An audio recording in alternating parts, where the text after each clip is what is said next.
Dear friends, there is a video that is being circulated wherein the speaker has categorically taken my name to run me down, which is unethical, immoral, and contrary to election code of conduct. However, this gives me an opportunity to put forth some facts before you as under. At first, my sincere appreciation for the relentless efforts put in by this gentleman, as he says since 2000 till 2016 through his 100-odd visits to Delhi to get some relief from any of the higher courts. Pitiably, he had to wait till 2016 to get the first interim relief. It is only after the responsibility of the chairperson of TMI legal committee that was placed upon me that he was able to get the first interim stay for TMI. And for this, instead of being grateful to our legal attorney and the senior counsels, this gentleman wishes to take the credit, which is even more pitiable, as you will agree. Further, as they say, commitment stems from belief, and thus my commitment to the responsibility of the chairperson legal committee came from my belief that industrial welfare and growth is prime benefactor for our national cause. I have since then tried to fulfill this responsibility with utmost sincerity, honesty, and commitment without being autocratic and dogmatic. Please note, never once did I misuse the power of veto that comes with the position of the chairperson. Instead, factually, the person of the absence of the legal update in the TMI annual report this year is the best proof of my submission and this gentleman's conceit. The gentleman in the video was solely responsible for the non-publication of my legal update, though it was carefully drafted and legally vetted. This legal update was very pertinent given that NMMC today is encashing on every opportunity to target our members.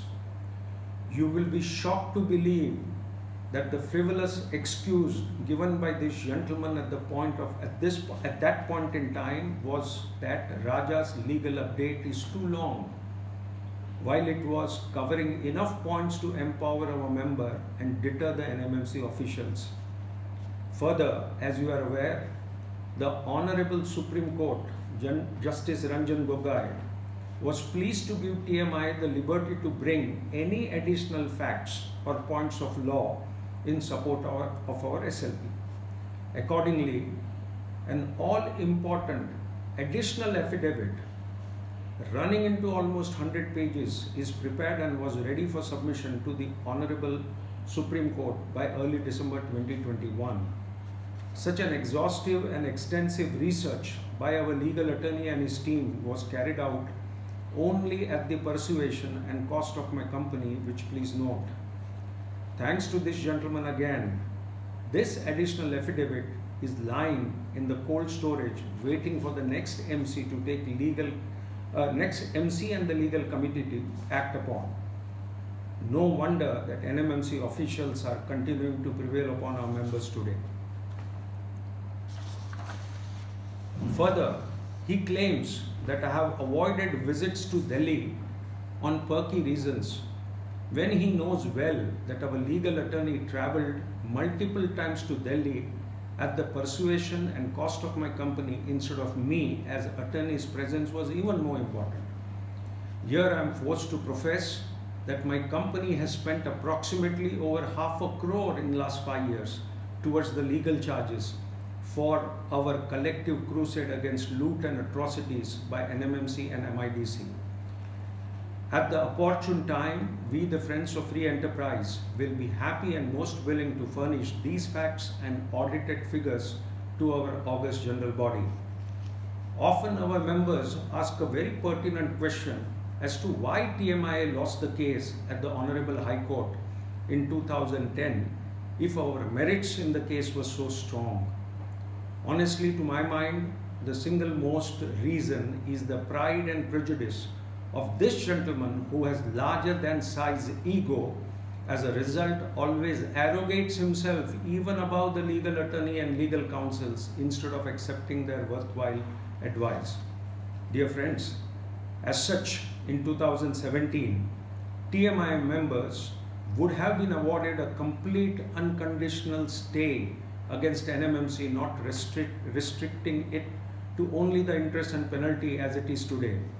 But through his own self-admission in the SGM, this gentleman has taken the onus of this monumental blunder, which has costed crores of rupees to all of us in addition to the insult and coercion. People are talking about attendance from their group.